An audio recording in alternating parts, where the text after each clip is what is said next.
नमस्कार दोस्तों, स्वागत है आप सभी का। आज हम इस लेक्चर में उप से संयोजन यौगिकों में बंधन के बारे में पढ़ेंगे। तो हम ले रहे हैं आज का टॉपिक उप से संयोजन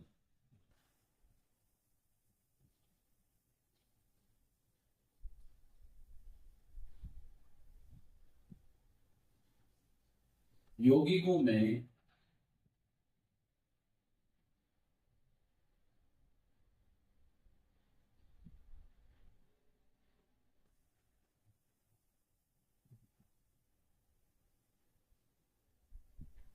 बंधन।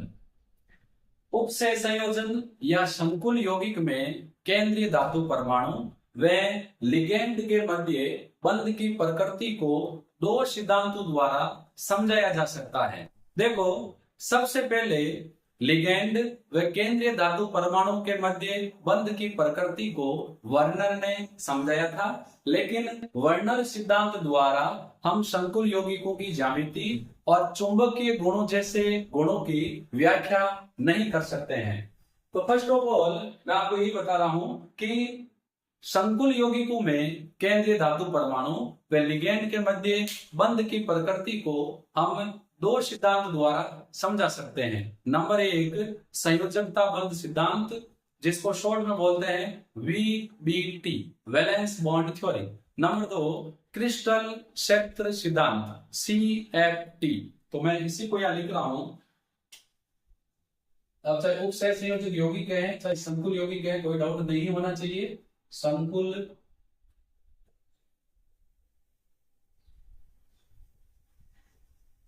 यौगिकों में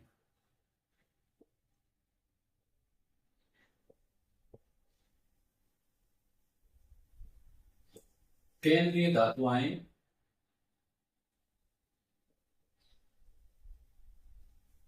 व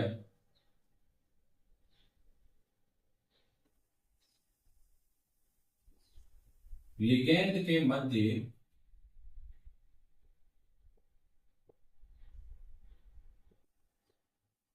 बंध की प्रकृति की बॉन्ड कैसा है, किस प्रकार बन रहा है, को दो सिद्धांतों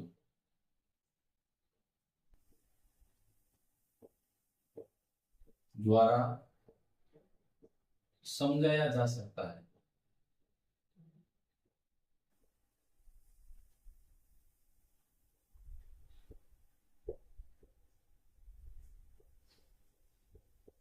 नंबर एक कौन सा? संयोजकता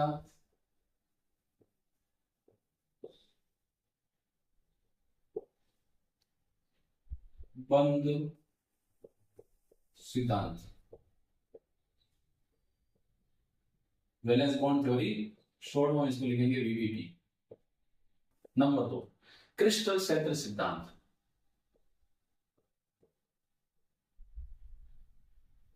क्रिस्टल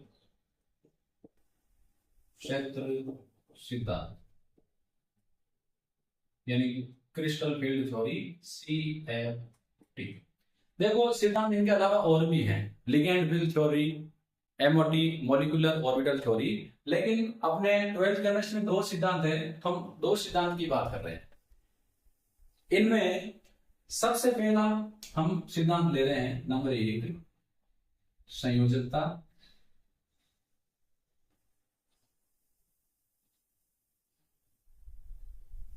बंध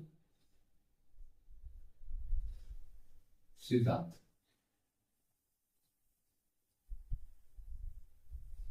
VBT, valence bond theory. Valence bond theory को हम दो लेक्चर में पढ़ेंगे, आधा पार्ट इस लेक्चर में, आधा पार्ट हम नेक्स्ट लेक्चर में पढ़ेंगे। क्योंकि पूरा पार्ट एक ही लेक्चर में पढ़ेंगे तो लेक्चर बहुत ज्यादा बड़ा हो जाएगा, इसीलिए हम इसको दो टुकड़ों में पढ़ेंगे। सबसे पहले सवाल आता है, संयोजकता बंध सिद्धांत किसने दिया था? वैलेंस बॉन्ड थ्योरी के प्रतिपादक थे पॉली।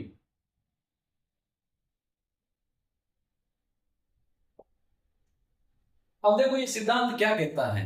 यदि हम इस सिद्धांत की बात करें तो सिद्धांत को समझने से पहले मैं आपको इस सिद्धांत से रिलेटेड एक कहानी सुनाता हूं। क्या पता कहानी से समझ में जल्दी आ जाए। देखो, कहानी में सबसे पहले केंद्रीय धातु परमाणु अपनी ऑक्सीकरण अवस्था के अनुसार इलेक्ट्रॉन त्याग कर धनायन बनाएगा। उसके बाद लिगेंड से बंध बनाने के लिए रिक्त कक्षक उपलब्ध करवाता है। ये रिक्त कक्षक धातु आयन की समन्वय संख्या और संकरण पर निर्भर करती है। जो रिक्त कक्षक धातु उपलब्ध करवाता है उनकी ऊर्जा भी बराबर नहीं है, उनका आकार भी बराबर नहीं है। इसीलिए ये रिक्त कक्षक संकरण करके समान ऊर्जा समान आकृति के नए कक्षक बनाएंगे, जिनको हम बोलेंगे संकरित कक्षक। अब धातु के पास बंध बनाने के लिए प्रॉपर ऑर्बिटल अवेलेबल है। ये धातु लिगेंड के साथ अतिव्यापन करेगी और सिग्मा बंध यानी उपसहसंयोजक बंध द्वारा जुड़ जाएगी। लेकिन क्योंकि लिगेंड धातु को एकांक इलेक्ट्रॉन युग्म प्रदान कर रहा है, इसीलिए धातु पर ऋणावेश एकत्रित हो जाएगा, उस पर नेगेटिव चार्ज बढ़ जाएगा, जिसका संतुलन पश्च आबंधन बैक बॉन्डिंग से होता है।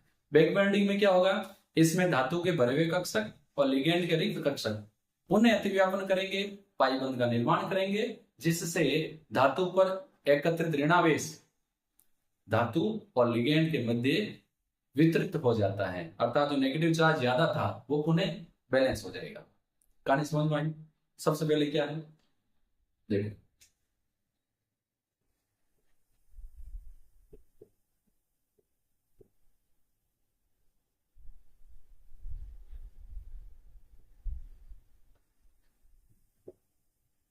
इस सिद्धांत के अनुसार नंबर फर्स्ट,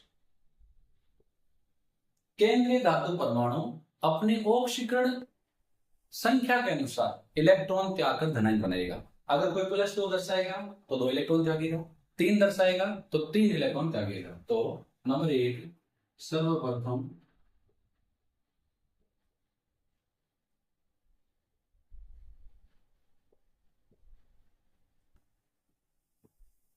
केंद्रीय धातु परमाणु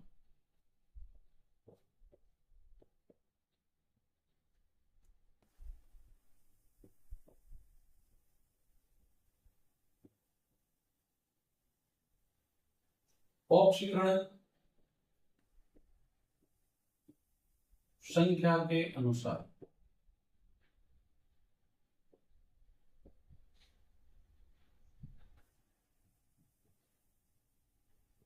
इलेक्ट्रॉन त्याग कर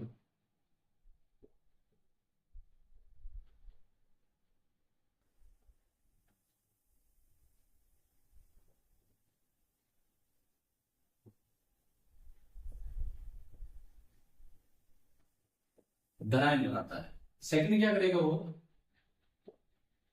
इसके बाद लिगेंड से बंध बनाने के लिए रिक्त कक्षक उपलब्ध करता है। तो इसके बाद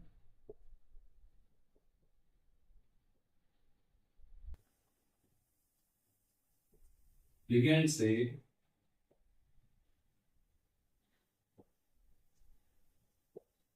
बंध बनाने की जगह यूं लेते हैं इलेक्ट्रॉन युग्म।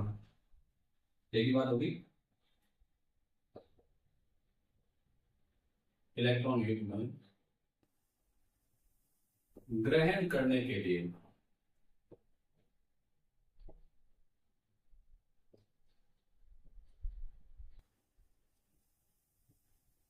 रिक्त कक्षक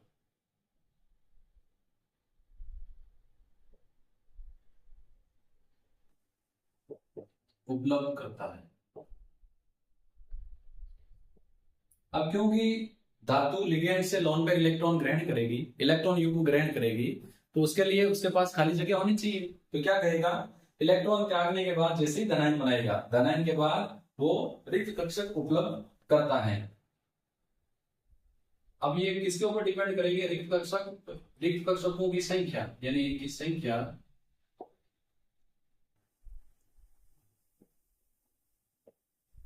समन्वय संख्या व संकरण पर। जब हम एग्जाम्पल लेंगे तो पता चलेगा कि किस प्रकार समन्वय संख्या और संकरण रिक्त कक्षक उपलब्ध करवाने में हेल्प करते हैं या डिपेंड करते हैं। तो इनकी संख्या सामान्य संख्या व संकरण पर निर्भर करती है।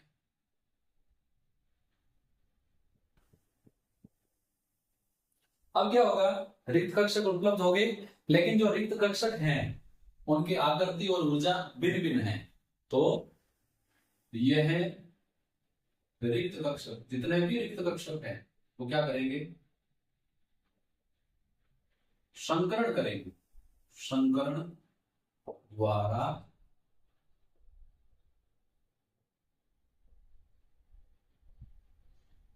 संकरित कक्षक बनाते हैं।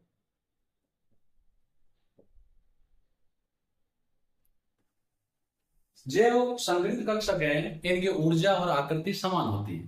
पहले जो कक्षक है इनकी ऊर्जा और आकृति समान नहीं होती है, लेकिन जैसे ही कक्षक संकरण प्रक्रिया द्वारा गुजरते हैं तो प्राप्त कक्षकों की आकृति और ऊर्जा बराबर होती है। तो रिक्त कक्षक संकरण द्वारा संकरित कक्षक बनाएंगे और ये संकरित कक्षक लिगैंड के साथ अतिव्यापन करके सिग्मा बंध बनाएंगे। तो आगे ये है संकरित कक्षक।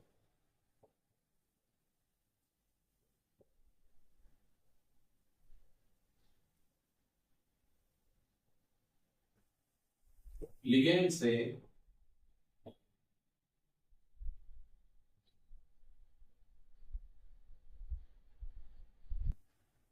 अतिव्यापन कर सिग्मा बंध, सिंगल बॉन्ड, और यहां पर बंध कौन सा है, उपसह संयोजक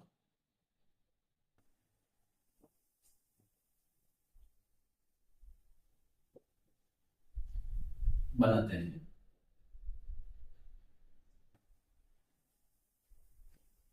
इस बॉन्ड को हम ऐसे भी दर्शा सकते हैं, मेटल को लिगेंड लोन पे इलेक्ट्रॉन दे रहा है, लेकिन जब लिगेंड मेटल को लोन पे इलेक्ट्रॉन देता है तो इस बंध के कारण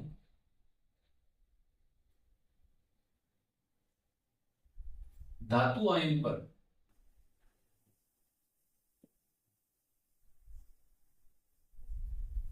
इलेक्ट्रॉन घनत्व, अब इसको इलेक्ट्रॉन घनत्व बोलो चाहे ऋणावेश बोलो, क्योंकि लिगेंड धातु परमाणु को इलेक्ट्रॉन युग्म दे रहा है तो उसके कारण इलेक्ट्रॉन घनत्व बढ़ जाएगा। यदि क्या बढ़ जाएगा, ऋणावेश घनत्व बढ़ जाता है। अब देखो ये जनरल सी चीज है कि इलेक्ट्रॉन घनत्व क्यों बढ़ रहा है, क्योंकि धातु लिगेंड से इलेक्ट्रॉन युग्म ग्रहण कर रहा है तो धातु के पास इलेक्ट्रॉन बहुत ज्यादा हो जाएंगे, और इलेक्ट्रॉन बहुत ज्यादा हो जाएंगे तो क्या ज्यादा हो जाएगा, ऋणावेश। अब ये जो ऋणावेश बढ़ता है यह है ऋणावेश किसके द्वारा संतुलित होगा,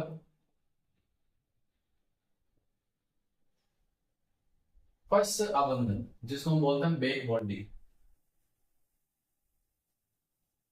द्वारा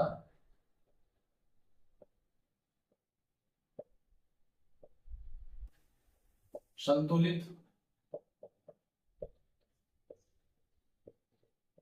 होता है। देखो यहां तक की बात मैं आपको वापस समझाता हूं।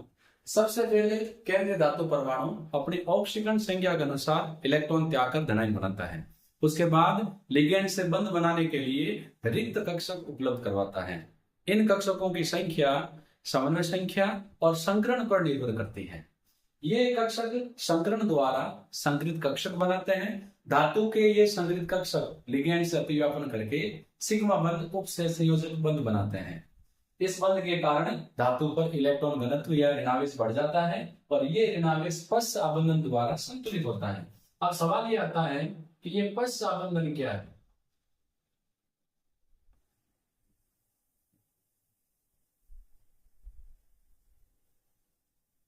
पश्च आबंधन को अंग्रेजी में बोलते हैं बैक बॉन्डिंग।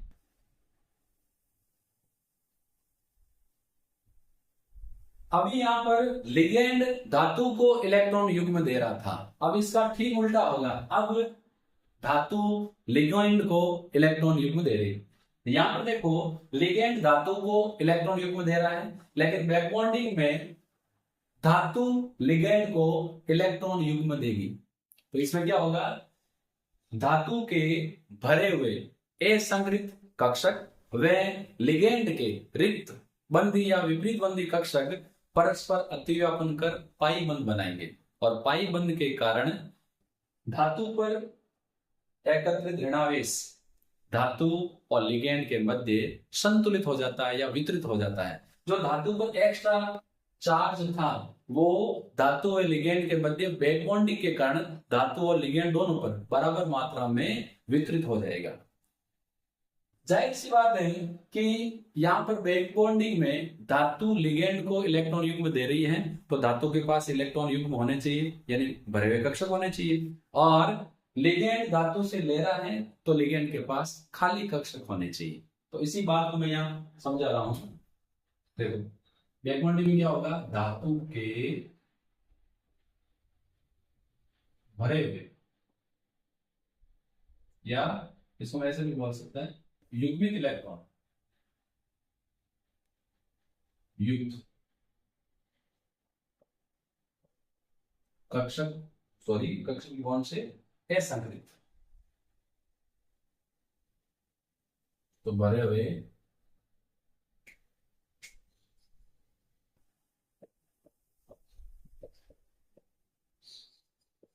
असंकृत कक्षक। अब ये असंकृत कक्षक जरूरी है क्योंकि संकृत कक्षक तो लिगेंड के साथ सिग्मा बंध बना रहे हैं, तो धातु के भरे हुए असंकृत कक्षक व लिगेंड के खाली, अब ये खाली कक्षक बॉन्डिंग ऑर्बिटल भी हो सकते हैं या एंटी बॉन्डिंग बंदी या विपरीत बंदी।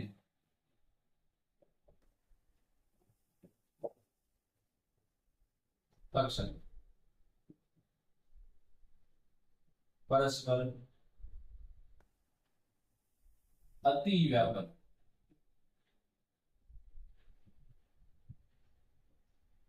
कर कौन सा बंध बनाएंगे,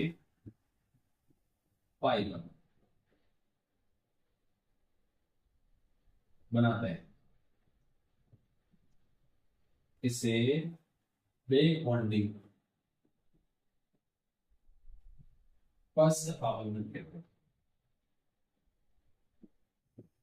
कहते हैं। अब इससे क्या होगा, अतः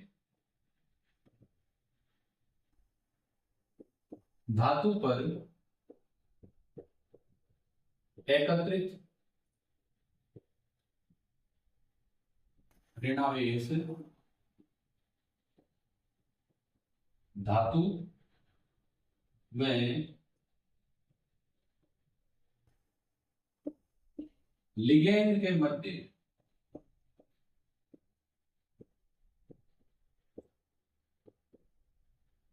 पाई बंध द्वारा मध्य कर लेते हैं पर धातु लिगेंड पर पाई बंध द्वारा पुनः वितरित हो जाता है।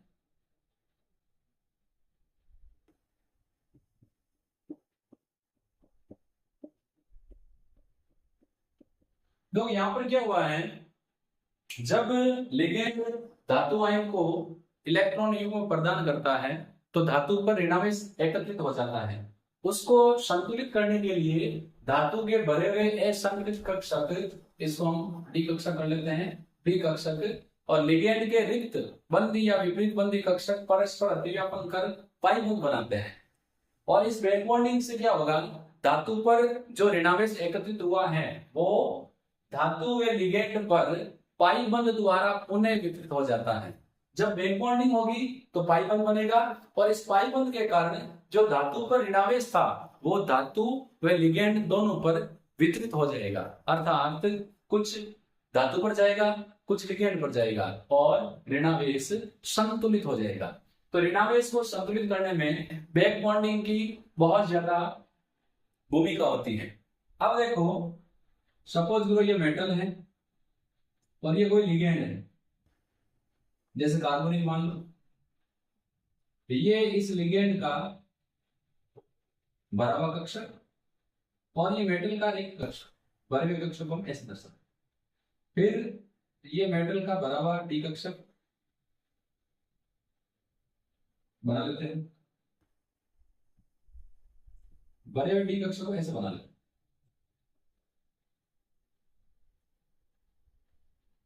लिगेंड का रिक्त कक्षक इसको मैं अलग मार्ग से बना देता हूं, ब्लू कलर। ये क्या है?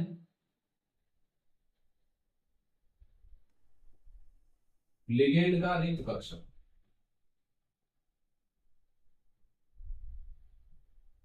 और ये ब्लैक जो है ये है धातु का अनहाइब्रिडाइज असंकरित रिक्त कक्षक। अब क्या हो रहा है? धातु एकांक इलेक्ट्रॉन युग्म लिगेंड के रिक्त कक्षकों को दे रहा है, और ये जो ओवरलैप होता है इससे क्या बनेगा? पाई। लेकिन ये जो ओवरलैप है जिसमें धातु का रिक्त कक्षक है और लिगेंड का एकांक इलेक्ट्रॉन युक्त कक्षक है, इससे क्या बनता है? सिग्मा। तो हम देख रहे हैं कि धातु पर जो एकत्रित ऋणावेश है वो धातु और लिगेंड के मध्य बैक बॉन्डिंग से इसका कुछ भाग कहां जा रहा है? लिगेंड पर। तो कुछ भाग कहां दे रहा है? धातु पर। तो सॉरी, धातु पर जो एक्स्ट्रा नेगेटिव था वो बैक बॉन्डिंग के कारण पुनः कहां जा रहा है? लिगेंड पर। अर्थात ऋणावेश कुछ लिगेंड पर और कुछ धातु पर वितरित हो जाएगा और धातु पर एक्स्ट्रा नेगेटिव चार्ज नहीं रहेगा। समझ में आई होगी? देखो शॉर्ट चीज है, लिगेंड ने धातु को लॉन पेयर इलेक्ट्रॉन दिए, धातु पर ऋणावेश आ गया क्योंकि इलेक्ट्रॉन घनत्व बढ़ गया। अब ऋणावेश को संतुलित करने के लिए धातु पुनः लिगेंड को इलेक्ट्रॉन युग्म प्रदान कर रही है, तो लिगेंड पर क्या आएगा? Negative charge. तो जो ऋणावेश है, लिगेंड जब धातु को दे रहा है तो धातु पर आ रहा है, पुनः धातु जब लिगेंड को दे रही है तो लिगेंड पर आ रहा है। कहने का मतलब है बैक बॉन्डिंग के कारण पाई बंध बनता है और पाई बंध के कारण ऋणावेश धातु व लिगेंड पर पुनः वितरित हो जाता है, दोनों पर बराबर हो जाता है और संतुलित हो जाएगा। तो यहां तक की कहानी मैं आपको बताता हूं। सबसे पहले धातु अपने ऑक्सीकरण अवस्था के अनुसार इलेक्ट्रॉन क्या कर धनायन बनाता है, उसके बाद लिगेंड से बंध बनाने के लिए रिक्त कक्षक उपलब्ध करवाता है। ये रिक्त कक्षक किस पर डिपेंड करते हैं? समन्वय संख्या और संकरण पर निर्भर करते हैं। अभी हम बात करेंगे। फिर ये कक्षक संकरण द्वारा समान ऊर्जा व समान आकृति के नए कक्षक बनाते हैं जिसको हम बोलते हैं संकृत कक्षक। यह संकृत कक्षक लिगेंड के साथ अतिव्यापन करके सिग्मा बंध बनाता है। सिग्मा बंध के कारण सिग्मा बंध के कारण धातु पर ऋणावेश आता है और ये ऋणावेश बैक बॉन्डिंग द्वारा संतुलित हो जाता है। अब बात करते हैं नेक्स्ट पॉइंट की, पॉइंट नंबर 3। अब देखो संकरण में धातु के आंतरिक डी कक्षक भी भाग ले सकते हैं, बाह्य डी कक्षक भी भाग ले सकते हैं। यदि संकरण में धातु के बाह्य डी कक्षक भाग लेते हैं तो इसे हम बाह्य कक्षक संकुल, उच्च चक्रण संकुल, चक्रण मुक्त संकुल कहते हैं। तो नंबर 3, यदि संकरण में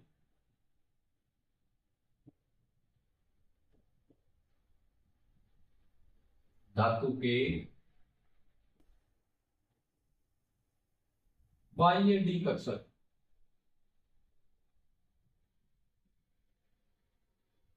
भाग लेते हैं तो इसे बाह्य कक्षक संकुल या उच्च चक्रण संकुल या चक्रण मुक्त संकुल कहते हैं।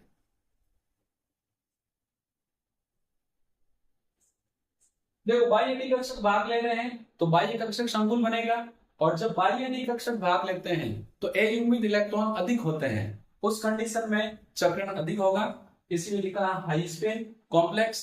और जो स्पिन है वो फ्री होगा, तो लिखा है चक्रण मुक्त शंकुल। इसका विपरीत, यदि संकरण में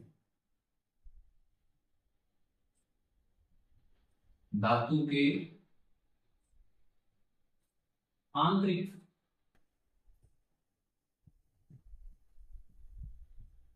द्विकक्षक भाग लेते हैं तो इसे अंत्यकक्षक शंकुल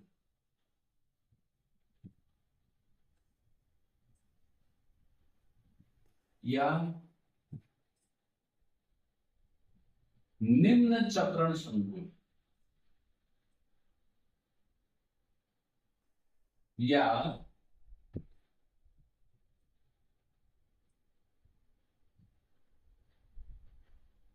युग्मित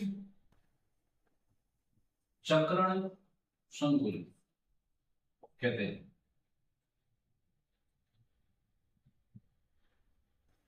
जब आंतरिक द्विकक्षक भाग लेंगे तो अंत्यकक्षक शंकुल बोलेंगे, क्योंकि जब आंतरिक द्विकक्षक भाग लेते हैं तो इलेक्ट्रॉन युग्मित हो जाते हैं, उस कंडीशन में स्पिन लो हो जाएगा, तो लो स्पिन या युग्मित चक्रण शंकुल कहेंगे।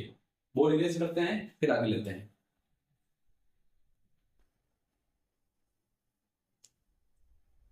अब देखो पॉइंट नंबर ले रहे हैं 4।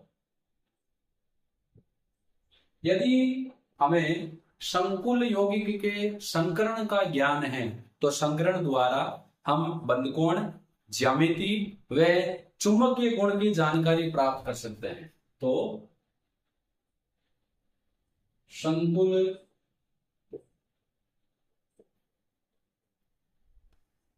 यौगिक के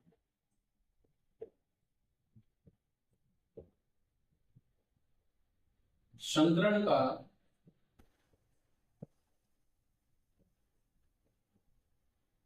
ज्ञान होने पर इसकी ज्यामिति,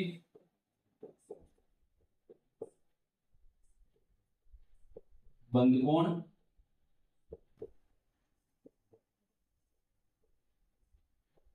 व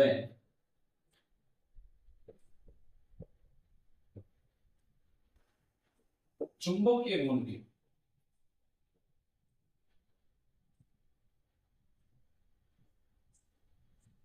जानकारी प्राप्त होती है। देखिए इसको मैं एक टेबल फॉर्म में समझ रहे हैं। यहां हम ले रहे हैं समन्वय संख्या,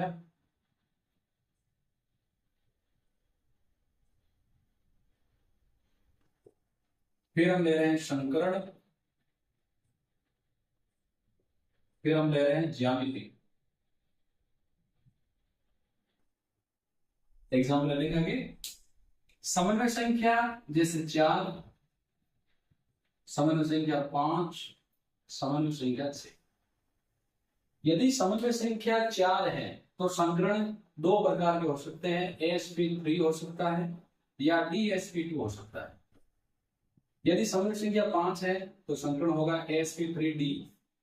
अगर 6 है तो दो संभावना, sp3d2 हो सकता है या हो सकता है d2sp3।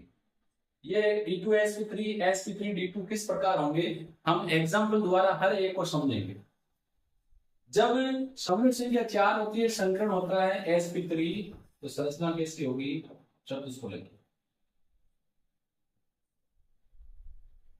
बंधकोण होगा 109 डिग्री 28 मिनट। एग्जाम्पल जैसे NiCl4 -2।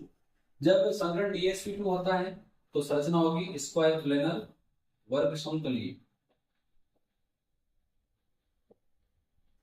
एंगल कितना होता है 90 और 180। Example NiCl4 charge -2। जब समन्वय संख्या 5 होती है तो संकरण होगा sp3d, संरचना कैसी होगी? ट्राइगोनल बाइपिरामिडल, त्रिकोणीय द्विपिरामिडीय।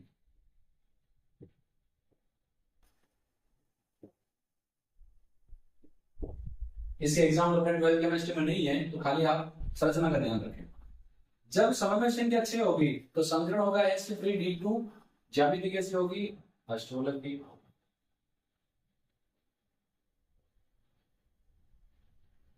d2sp3 होगा तो भी ज्यामिति कैसी होगी? अष्टफलक। देखो, जब समन्वय संख्या 4 होती है तो दो प्रकार की संरचनाएं संभव है। चतुष्फलकीय, वर्ग समतलीय। समीकरण sp3 तो चतुष्फलकीय, dsp2 तो वर्ग समतलीय। जब समन्वय संख्या 6 होती है तो एक ही प्रकार की संरचना संभव है, अष्टफलकीय। अब देखो एग्जाम्पल की बात करें तो sp3d2 का एग्जाम्पल हो जाएगा ni COF6 चार्ज -3। और D2sp3 का एग्जाम्पल है CONH36 चार्ज +3। तो इस प्रकार संकरण के ज्ञान से हमें ज्यामिति का पता लगता है और हम किसकी जानकारी प्राप्त कर सकते हैं? चुंबकीय गुण की। चुंबकीय गुण की जानकारी कैसे प्राप्त होगी? यदि संकुल यौगिक में युग्मित इलेक्ट्रॉन उपस्थित हैं तो वो अनुचुंबकीय होगा, और सारे इलेक्ट्रॉन युग्मित हैं तो वो क्या होगा? प्रतिचुंबकीय। तो इसको मैं लिख देता हूं, संकुल यौगिक, उपसे संयोजन यौगिक भी बोलते हैं इसको, में युग्मित इलेक्ट्रॉन उपस्थित होने पर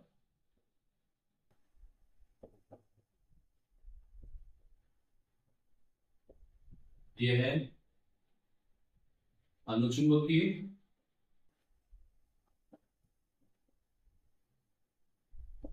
व सभी इलेक्ट्रॉन युग्मित, यानी युग्मित एक भी नहीं रहेगा तो होने पर यह है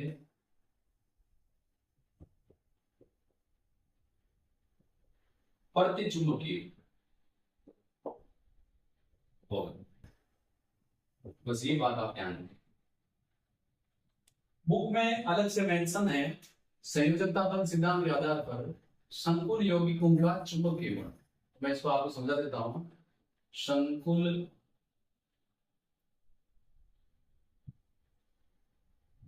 यौगिकों के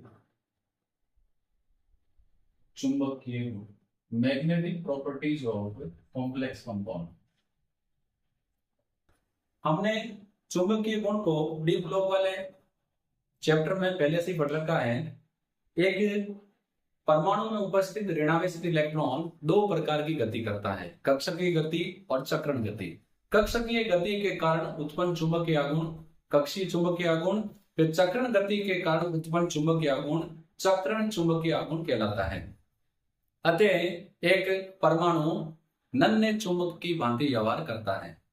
चुंबकीय आघूर्ण को हम बोर मैग्नेट्रॉन में मापते हैं, क्योंकि डी ब्लॉक एलिमेंट में आंतरिक डिकक्षक सतह पर उपस्थित होते हैं, इसीलिए वो सतह से कम प्रभावित होते हैं, तो उनका जो कक्षकीय चुंबकीय आघूर्ण है वो शून्य होता है। और उस कंडीशन में यदि हम चुंबकीय आघूर्ण की गणना करनी चाहें तो चुंबकीय आघूर्ण चक्रण चुंबकीय आघूर्ण के बराबर होता है, और उनका चुंबकीय आघूर्ण ज्ञात करने का फॉर्मूला है म्यू बराबर n+2 का गुण। यहां पर n क्या है? युग्मित इलेक्ट्रॉन की संख्या।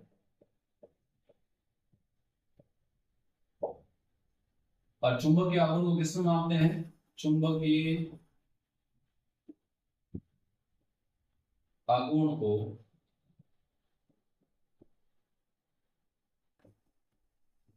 बोर मैग्नेट्रॉन, शॉर्ट में हम इसको बीएम भी बोलते हैं, में मापा जाता है।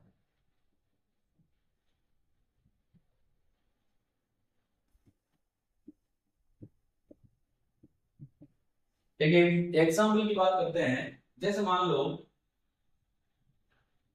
Fe+2, इसका चुंबकीय आघूर्ण हमें ज्ञात करना है। देखो नेक्स्ट वीडियो में मैं आपको ये सभी प्रकार की संरचनाएं, संकरण और चुंबकीय आघूर्ण ज्ञात करना 5-6 एग्जाम्पल द्वारा समझाऊंगा डिटेल से। लेकिन यहाँ पर एक नॉर्मल एग्जाम्पल हम ले रहे हैं Fe+2। देखो आयन होता है 26 होता है, इलेक्ट्रॉनिक विन्यास होगा ऑर्गन के बाद डी में 6 एस में 2। +2 का मतलब है 2 इलेक्ट्रॉन इसमें त्याग दिए हैं। पहले इलेक्ट्रॉन बाई हम एस कक्षक से जाएंगे तो विन्यास हो जाएगा ऑर्गन के बाद 3d में 6 और एस में 0, यानी और एस खाली। और जो 3d है वो कुछ इस प्रकार है। देखो डी में 6 है तो 1 2 3 4 5 6, यानी यहाँ एक युग्मित इलेक्ट्रॉन कितना है 4। एक युग्मित इलेक्ट्रॉन का सीधा सा मतलब है एस इलेक्ट्रॉन जो अकेले हैं 4 ही है, तो एन की वैल्यू हो जाएगी 4, तो इसका चुंबकीय आघूर्ण हो जाएगा 4 + 2 का रूट। तो ये हो जाएगा 4 को 2 से जोड़ोगे तो 6 को 4 से गुणा करेंगे तो हो जाएगा √24। 5 तो होगा नहीं, ये लगभग 4.83 के लगभग होगा, इतना मोल में। तो यदि हमें युग्मित इलेक्ट्रॉनों की संख्या ज्ञात है तो हम चुंबकीय आघूर्ण ज्ञात कर सकते हैं। वह संकुल यौगिक जिसमें कम से कम एक अयुग्मित इलेक्ट्रॉन उपस्थित होता है अनुचुंबकीय होते हैं, और जिनके पास अयुग्मित इलेक्ट्रॉन उपस्थित नहीं होते हैं, सभी इलेक्ट्रॉन युग्मित होते हैं, वह प्रतिचुंबकीय गुण प्रदर्शित करते हैं। तो यहाँ पर मैंने आपको इस लेक्चर में संयोजकता बंध सिद्धांत वीबीटी के बारे में डिटेल से आइडिया दिया। नेक्स्ट लेक्चर में हम वीबीटी के बेसिस पर संकुल यौगिकों की ज्यामितियां, संकरण और चुंबकीय गुण को डिटेल से समझेंगे, और उसके बाद लास्ट में हम वीबीटी की सीमाओं के बारे में पढ़ेंगे। एक बार मैं आपको ये लेक्चर पुनः सम्मिलित करके बताता हूँ। वीबीटी के अनुसार सर्वप्रथम केंद्रीय धातु परमाणु अपने ऑक्सीकरण अवस्था के अनुसार इलेक्ट्रॉन त्याग कर धनायन बनाता है। इसके बाद लिगेंड से बंध बनाने के लिए रिक्त कक्षक उपलब्ध करवाता है। ये कक्षक समन्वय संख्या और संकरण पर निर्भर करते हैं, यानी अगर समन्वय संख्या चेंज होगी तो कक्षकों की संख्या चेंज होगी, संकरण चेंज होगा तो कक्षक चेंज होगी कि अंदर वाले डी आएंगे या बाहर वाले डी आएंगे। उसके बाद ये कक्षक संकरण द्वारा समान ऊर्जा व समान आकृति के संकृत कक्षक बनाते हैं। धातु संकृत कक्षक की सहायता से लिगेंड से अतिव्यापन करके उपशय संयोजक बंध या सिग्मा बंध बनाता है। सिग्मा बंध के कारण धातु पर ऋणावेश एकत्रित हो जाता है। यह ऋणावेश बैक बॉन्डिंग द्वारा धातु के लिगेंड पर पुनः वितरित हो जाता है। बैक बॉन्डिंग में धातु के भरे हुए असंकृत डी कक्षक व लिगेंड के खाली बंदी या विपरीत बंदी कक्षक भाग लेते हैं। फिर यदि संकरण में धातु के बाह्य डी कक्षक भाग लेते हैं तो इसे बाह्य कक्षक संकुल उच्च चक्रण संकुल कहते हैं। लेकिन यदि आंतरिक डी कक्षक भाग लेते हैं तो इसे अंत्य कक्षक संकुल निम्न चक्रण संकुल कहते हैं। यदि हमें संकुल यौगिक के संकरण का ज्ञान हो तो इसकी सहायता से हम उसकी ज्यामिति, बंध कोण और चुंबकीय गुण की जानकारी प्राप्त कर सकते हैं। वे संकुल यौगिक जिनके पास अयुग्मित इलेक्ट्रॉन उपस्थित होते हैं वे अनुचुंबकीय गुण प्रदर्शित करेंगे, और जिनके पास सारे इलेक्ट्रॉन युग्मित हों वे प्रतिचुंबकीय गुण प्रदर्शित करेंगे। तो यहाँ पर अपने ये लेक्चर कंप्लीट होता है। हम फिर मिलेंगे नेक्स्ट लेक्चर में। धन्यवाद।